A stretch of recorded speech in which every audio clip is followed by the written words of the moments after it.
"Get out of my way!" Adam Davis shouted as he stormed past his colleagues, his heart pounding in his chest. The meeting had barely begun, but something was off. He could feel it. Then he saw her. The old woman in the janitor's outfit, scrubbing the floor like it was any other day. But the moment their eyes met, everything froze. His mother, standing there in a disguise, in the last place she should be. "Mom!" Adam's voice cracked. "What the hell are you doing here? Welcome back, my beautiful family and friends. If you're hooked in and you're ready to enjoy this story, click subscribe and let me know in the comments where you're watching from. Because tomorrow I will be giving you another story just as interesting as this one. And you don't want to miss it. Now let us begin. Evelyn Davis, the undisputed chairwoman of Davis Enterprises, had ruled her empire with a steady hand for over 2 decades. Rich, powerful, and respected, she had everything a woman could want. Except for peace of mind. Her only son, Adam, was a different story. Brilliant, ambitious, but emotionally closed off, he had shown no interest in love or family. To him, personal life was just another distraction from business. Vivian couldn't accept it. After years of seeing him avoid any meaningful relationships, she came up with a plan, a drastic, unthinkable plan.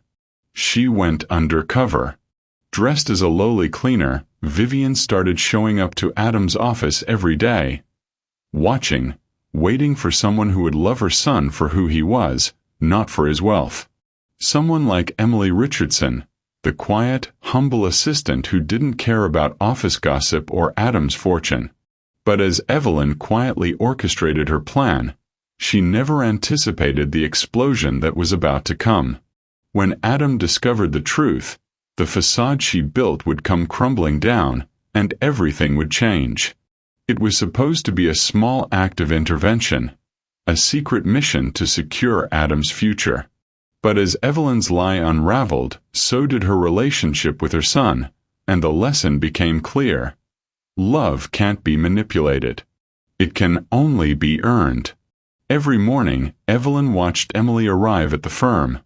Always 10 minutes early, coffee in hand, a quiet determination in her stride.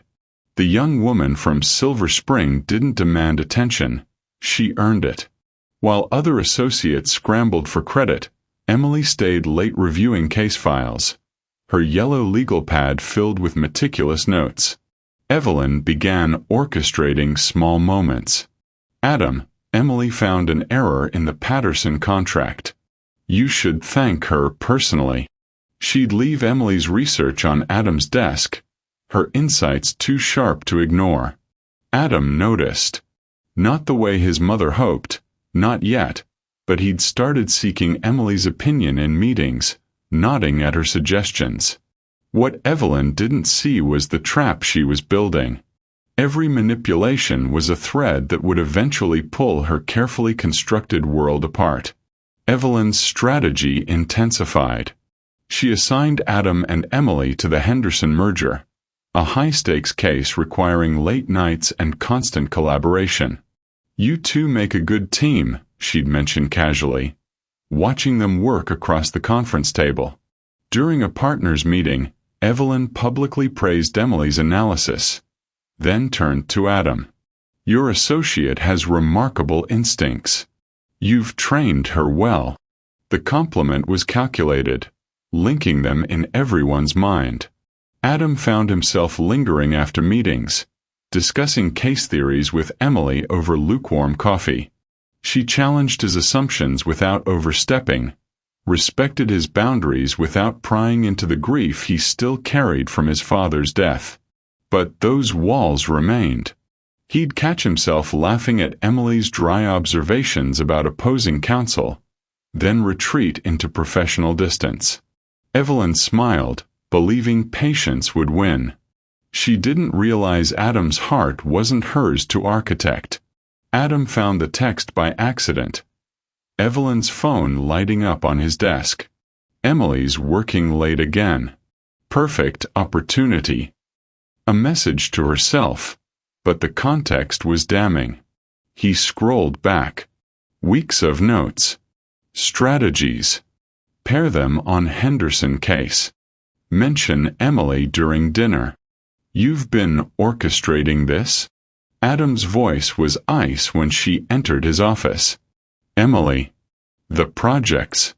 Everything. Evelyn's composure cracked. I wanted what's best for you. You wanted control. He stood, the Georgetown skyline behind him blurring through sudden tears. Dad's been gone 2 years, and you're still trying to run my life like one of your cases. Adam, please. Emily never had a chance with me. She was just part of your plan. His words landed like a gavel. How do I know anything between us was real? Evelyn reached for him, but he was already gone. Evelyn invited Emily to Founding Farmers, a power move disguised as mentorship. Over seared rockfish, she cut to the chase. If Adam lost everything tomorrow, the firm, the inheritance, the Colorama townhouse, would you still want him? Emily set down her fork, meeting Evelyn's eyes without flinching. Mrs. Whitmore, I didn't grow up with much. My dad drove a metro bus for 30 years. I know the difference between wanting someone and wanting their life. She leaned forward. Adam carries his father's death like a stone. Some nights, he stares at case files without seeing them. That's who I see, not the partner, not the trust fund. Just a man who's forgotten how to let anyone in. If this story is reaching you, maybe you understand what it means to see someone truly. Subscribe, not for me, but because stories like this deserve to be heard. Evelyn's wine glass trembled. She'd tested Emily's character and found her own lacking. Adam found Emily at her desk past midnight. Case law reflected in her tired eyes. She hadn't noticed him watching from the doorway, the way she tucked hair behind her ear, mouthing arguments to herself. You should go home, he said softly. She startled. Just finishing the Morrison brief. Emily. He stepped closer. My mother was wrong to manipulate us. But she was right about one thing. Her breath caught. You see me. Not the Whitmore name or my father's legacy. When everyone else tiptoed around my grief, you just existed beside it. You brought me terrible coffee and worse jokes, and somehow that mattered more than sympathy. The National Mall stretched beyond the windows, monuments glowing in darkness. I don't know how to do this, Adam admitted. But I want to try. With you. Emily's smile was worth every wall he'd torn down. The proposal happened at Martin's Tavern, the same booth where JFK proposed to Jackie. Adam wanted history, not theatrics. Evelyn sat 3 tables away, uninvited but present. She'd asked Adam for this, one chance to witness what she'd nearly destroyed.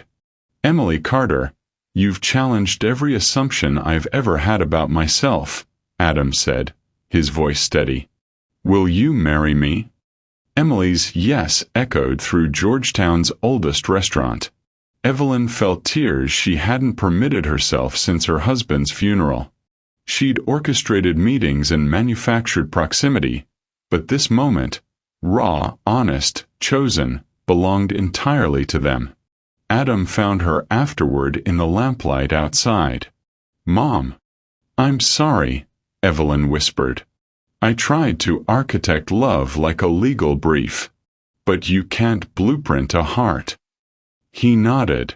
You can come to the wedding. If you promise to just be my mother. Not my strategist. Deal, she said, finally learning to let go. The Dumbarton Oaks garden bloomed with early June roses. Emily walked the aisle in her grandmother's lace, her father's arm steady beside her. Adam waited beneath the pergola, sunlight breaking through oak leaves. Evelyn sat front row, watching her son's face transform when he saw his bride. This wasn't the calculated partnership she'd envisioned. It was something far more dangerous and real. "I promise to see you," Adam vowed. "Every day exactly as you are." Emily's voice broke. "I promise to let you."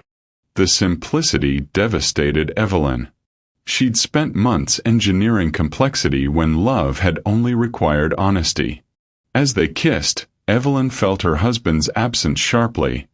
He would have loved Emily's fierce authenticity.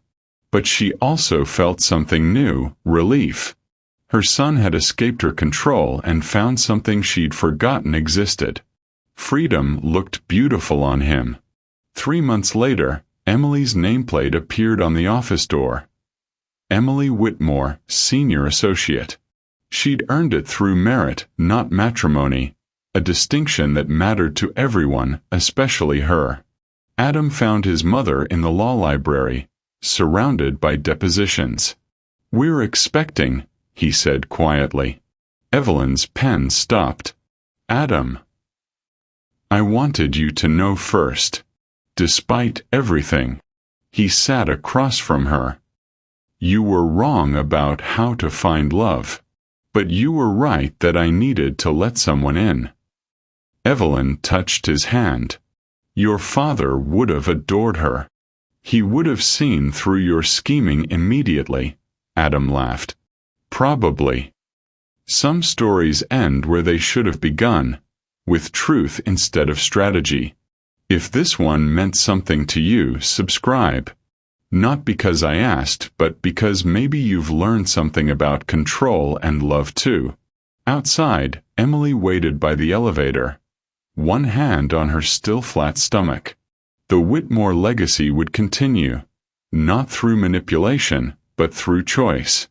And that made all the difference. Thank you for watching this story to the end. If you enjoyed the story, you will surely love the next one. It's as crazier and more intriguing as you can ever imagine. So do check it out.